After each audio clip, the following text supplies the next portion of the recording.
in here talking about practice. I mean, listen, we talking about practice. What time is it? Game time! What's that? Playoffs? What talk about? Playoffs? You kidding me? Playoffs? I just hope we can win a game.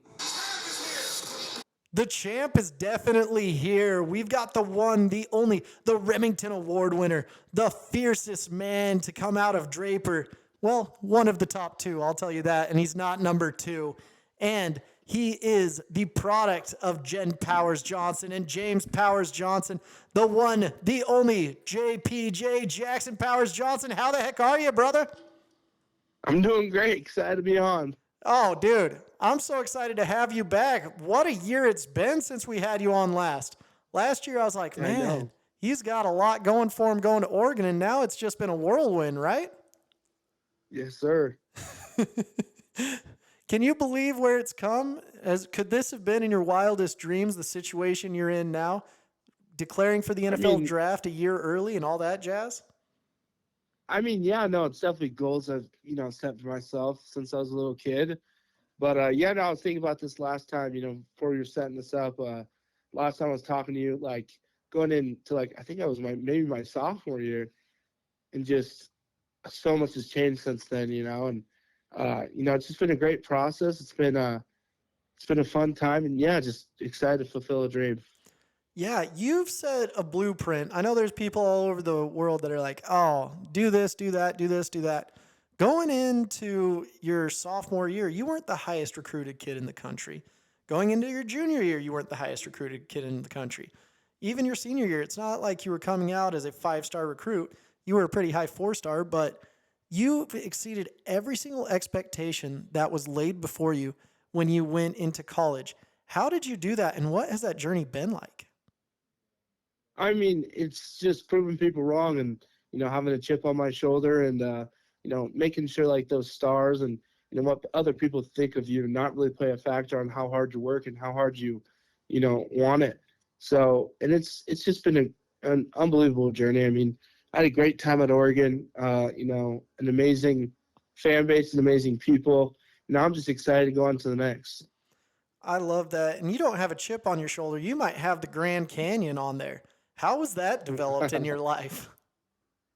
I mean, just having people doubt me, from a young age and, think I'm not good enough or, ranking me like 28th in the state. Who would do that? What a moron. Who would do that? But just have people, not believe in my, who I am and, how good I can be. And just kind of proving them wrong, respectfully. So. I like that you added respectfully in there because I've seen kids that are like, they get obsessed with proving people wrong. And it's not a bad thing for sure. But then they take it almost too far where it becomes their identity. And you're just like, okay, you're kind of a psycho now, but we still love you. Yeah. How do you balance those things? Do you have just like a Michael Jordan and Kobe Bryant instinct where it's like, hey, I heard this through the grapevine? Or can you balance that out when you play? I mean, it's kind of off the field stuff stays really kind of off the field. When I get into games, I just, be myself and play. But, definitely, playing teams like Utah and BYU at my, in my college career, there's definitely a little bit more in the tank. There's definitely a little bit more, passion behind it. But just playing how you need to play and playing how you play and not changing anything, and you'll get the result you want. And that's the main thing you want. You want the win. You don't want the trash talk or, the one play. You want the W because that's all that's going to matter in the end. Yeah, I've seen you get up for games against BYU and Utah, which is great, but you bring the same ferocity and intenseness when you go and play Portland State as well, or Hawaii, or some of these teams that probably don't have as talented as athletes when you go against. What do you do pregame to get you into that mindset? I mean, just having a routine every single game day, doing the exact same things, listening to similar music, like listening to Metallica for me, or WWE entrances too. That's a good one. But just kind of getting that mindset and just kind of angry, but still definitely in my body. I love how you have controlled aggression on the field. I think now that you're saying that, I understand where I messed up. I had Taylor Swift blaring through my ears when I walked onto the field, and having Nice. Love Story come into your ears for that versus Metallica and WWE Night Raw or whatever probably is a better choice. So if I could go back and tell Yeah. myself something, it's get the right soundtrack, Moose. Let's freaking go. Get the right soundtrack. Yeah. So you had an incredible year, of course. But what impressed me the most is you went through a plethora of different coaches. What did you learn from Hmm. all the coaches? Because it's not like the coach you committed to your freshman year was there for 4 years. It seemed like you got a new offensive line coach, at least, if not a new OC every single year. How do you adjust to that? I How do you get through that? I mean, yeah, no. In my 3 years, I had three different offensive line coaches, three different offensive coordinators, and I had two head coaches. And I learned a lot from it. Definitely, just kind of schematically, what everyone runs is kind of different, or how everybody kind of teaches is different. But just learning how to be coachable in different coaching styles. I think that's the biggest thing I kind of taken, away from that kind of process is, coaches are going to coach you up differently. You got to be able to, be adaptable and coachable to their coaching style. And kind of my first 2 years being a rotational guy and getting some starts, like I wanted to break the lineup every single week, so I had to, make the decision makers think hard and make them have a hard, conversation and a hard decision. That's a great thing to say. Make their job hard. It's because I've been Mhm. a coach, I've been on the other side, and I'm like, I love this kid, but he's not making my job hard. I can't Yeah. play him because I don't trust him. And you were able to garner that trust being a team leader on the offensive line and beyond. What are some advice you'd give to kids that want to be in your shoes in that team leader position? I mean, just leading with your play first. I mean, you got to establish. You got to be, you got to be the best you can be and be that consistently. You don't got to be a perfect. You don't have to be the best athlete. You don't even have to be the best football player on your team. But you just have to be consistently a hard worker and who you are all the time. Like, it's hard to be a leader and change your personality or change your why. Know who you are, be who you are, be it consistently, and others will follow. How were you able to figure out who you are so quickly and concisely? It's just I've had a great family, and I've had my parents have done a great job, kind of helping me find my identity, but also just kind of being open enough and vulnerable enough to know where you're wrong and know what you like and what you don't like, and just because you can tell how you are Hmm. as a player. Like, let's take a quarterback for example. Like there's two different ends of the spectrum. You got like an Andrew Luck guy who's funny, goofy, still an elite player, not as elite, like athletically gifted, but won a lot of games. And then you go kind of at the other kind of spectrum of it, you got someone who, is like a Baker Mayfield, who, has a lot of swagger, has a lot of stuff to him, great athlete, just finding who you are and being who you are is really just imperative, and that's just kind of your personality off the field. That's, how you attack things, and that's how you kind of get a gauge for who you are.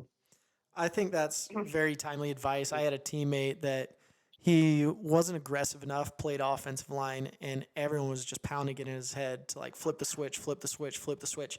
He finally figured it out, flipped the switch, but then he could never flip it back off. And it was concerning because it bled into his regular life. And we're like, whoa, bro, you need to calm down. And he's like, Mhm. everyone's telling me to freak out. And we're like, no, we're not.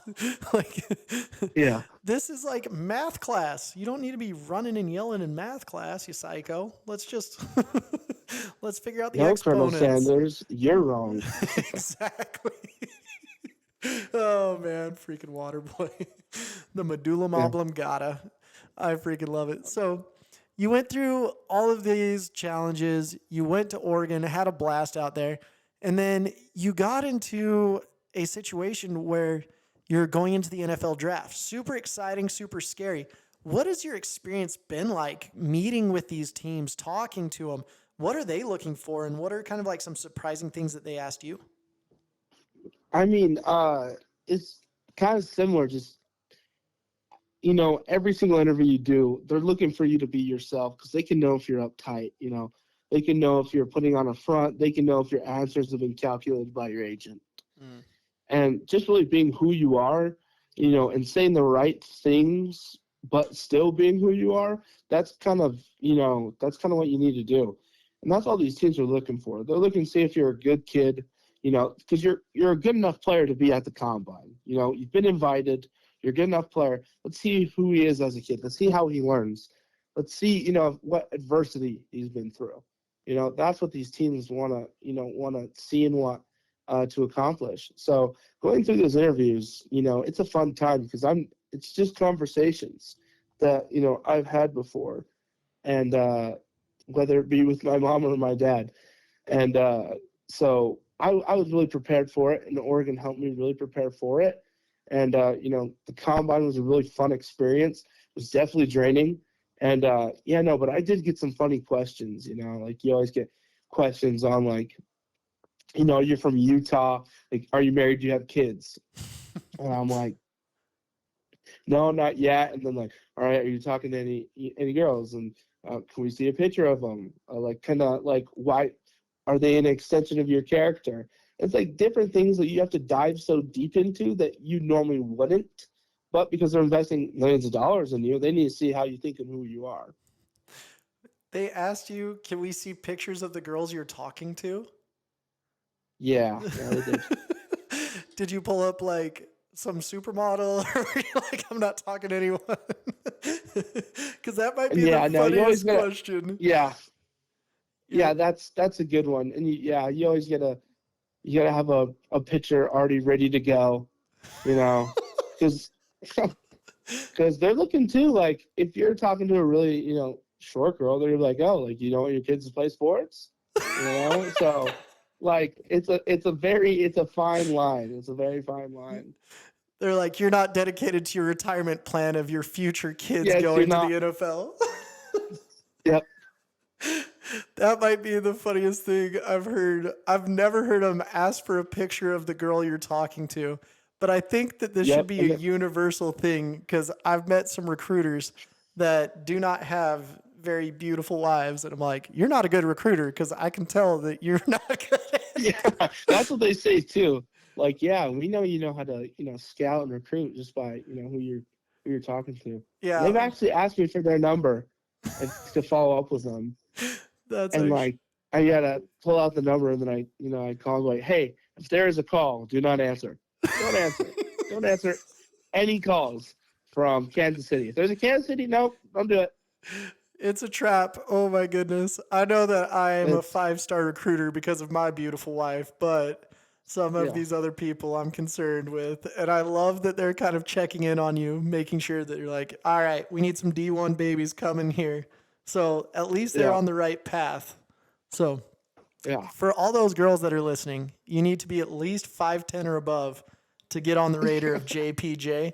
And if you can bench 225, that helps a lot in this this matchmaking 225. service. Ooh, that's kind of crazy.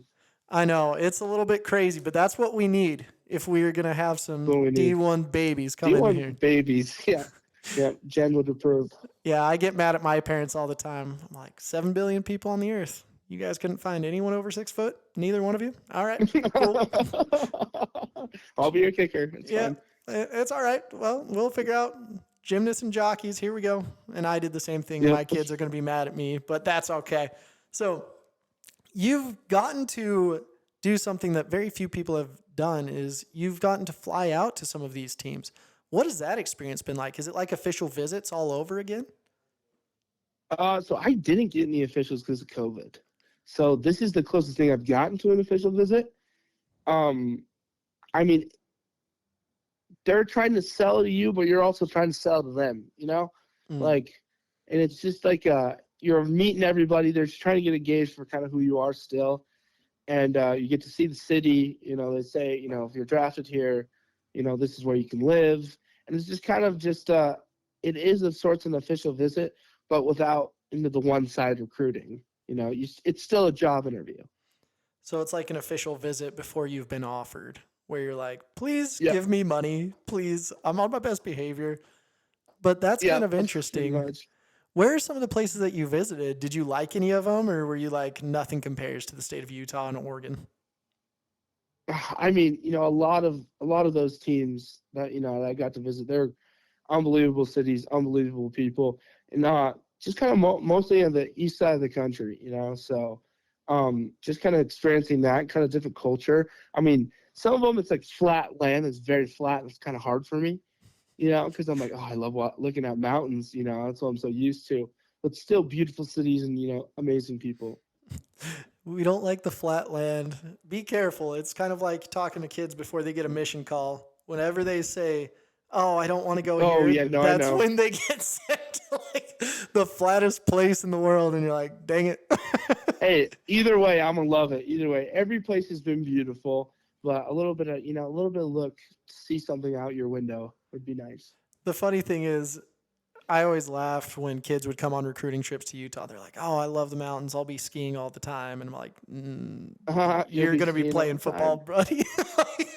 You're not gonna be You can skiing maybe you can once." maybe drive up there and say hello, but that's really about it. Yeah, don't get on skis, don't get on snowboards. I mean, I didn't ski for about 20 years because I was like, okay, got to take care of my body and make sure that Yeah, everything's I've okay. never skied or snowboarded, so You know what? Jason yeah. Kelsey just went skiing for one of the first times. You're more than welcome to after you retire after a 13-year Yeah. career. But we Yep. want you to beat Tom Brady's record of 20 years. So no pressure. As a center, that's tough, but we'll try. I believe in you. So, what are you looking forward to in the draft? I know this process, it goes a long time, and you committed quite early when you were in high school. Is this kind of like the hardest time you've had just in the unknown of what's going on? I mean, yeah, it's tough. You're like in the waiting room right now. It's like you're waiting for the doctor to come get you, but you don't know what doctor, and you're just sitting there looking at the magazines that are maybe 30, 40 years old. You're just sitting there, and it's just a long waiting time. But you can look through the window, and you can see, maybe is it that doctor? No, it's not that doctor. You don't know, So you just get picked. You just sit there and you wait, and the process has been great, and like I'm really excited for draft night. I really hope I go, first round. Of course, like that's the dream. But if I go in the second round, there'll be 31 teams who didn't believe in me. So I'll have another chip on my shoulder. Well, we've already got the Grand Canyon on there. I don't know how much bigger that chip can get, so we got to be careful with that thing. So, where are Yeah. you going to be draft night? Are you going to the draft? Or are you going to be hanging out with family? What's your game plan with that? So yeah, no, I'm just gonna stay here in Utah. I mean, I don't know if they have enough cloth to make me that big of a suit. So I'm gonna stay home. Maybe I'm gonna wear some jorts. I was thinking about that. May wear some jorts. I don't know. I'm just gonna be nice and comfortable with my family and just kind of do it around the people who helped me get me here. So If you're wearing jorts, I mean, I feel like we should recreate the Brett Favre where he had oh like the yeah, gold chain or something like that. Maybe recreate the Rock 90s photo or something. As long as we're doing oh it, that'd let's be have cool. some fun with it. I I mean, know, right? goodness. You could have a lot of parties and stuff like that. I freaking love it. Um, Yeah. so when you're going through this whole process, it's very stressful. What have you done to relax? I mean, golf, like just golfing whenever I can, just spending time with family and just it's awesome being back in Utah just because, it's the longest stretch I've been home since I've, been in college. So just, talking to my buddies, getting to hang out with some friends I haven't seen in a while. It's been a good time. I've been watching you go and train at Brighton High School. How's that been? Is there anyone I should be looking for at Brighton High School? I mean, there's a lot of guys you should be looking at Brighton High School. They have an unbelievable team. Coach Tara is getting that place rolling, and just unbelievable energy there, unbelievable culture that he's creating there. Like the running back, I'm kind of most surprised about. He's jacked from running back, like from Brighton, Hmm. and so he'll be really good. I think their O line is going to be really good. I think they're going to have a great year. So Yeah, Brighton was the dark horse last time you hopped on the UPP. You're like, you know what? I think they could win 5A. I'm like, whoa, coming out of nowhere. Yeah. Casey Satera doing some great things, and he always does. So, with that, you've got so many good friends still at University of Oregon. You've got so many good friends still in the state of Utah. Who are you going to be pulling for to be winning games in the next little bit? Ooh. Well, it's nice that, Oregon's in the Big Ten, BYU and Utah are in the Big 12, or yeah, so many conferences. It's good. I'm always gonna want Oregon to win, of course. The Big Ten, that's easy. Now that I'm kind of impartial, like it's kind of hard for me to say out of Utah and BYU. I know both, a couple guys on both teams, so it's kind of tough. Mm. I think the little kid in me always wants BYU to win, but we'll see. I love that.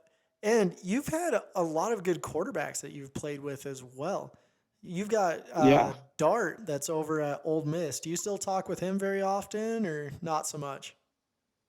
As much as I can. Like he's in the spring ball season right now, so whenever I can, I will. And I wanted to head out to to the SIP to go watch him play, but I just have had no time. So, well, I try and talk to him as much as possible. I haven't talked to Zach and maybe since he left here, but and then Cole, I've hung out with Cole actually quite a bit since I've been back. Good. Were all those guys secretly like, hey, JPJ, don't go in the draft. We've got some NIL money for you. Were there any teams trying to convince you to not go in the draft or even Oregon saying, please stay? I mean, Oregon definitely wanted me to come back, uh, and they definitely, showed me a lot of things, the good pros and cons of leaving and staying. Um, but I don't know if there was really any other teams. It's more like kind of joking around, but not joking around. So definitely, like talking with Dart, he goes, "Hey, you want to staff to me?" Like ha ha ha ha. But really, yeah, you want to come staff to me? And so, but they knew I was going to go. I knew what I was going to do. Even if I did come back for another year, I would have went back to Oregon. Gotcha. So last year I was doing some research. I think the youngest offensive lineman was 23 last year. You're coming in at a Really? baby 20. So do you 21. see 21? I apologize. You're almost Uh, legal. So with that being 21 years old, do you see that as an advantage or a disadvantage, or how do you view that, or have you even thought about it? I mean, I really haven't even really thought about it, but I see it more as an advantage. Like I've got my best years of football ahead of me, and I can peak and start doing great at the highest level. So Does it scare you that you haven't even hit like your physical maturity yet? I mean, it more excites me. Like there's more room for improvement. There's more room to get better. So Yeah, I keep telling myself, I'm like, hey, you're still growing. You might hit 5'8" this year. I feel it. I believe in you. there you go.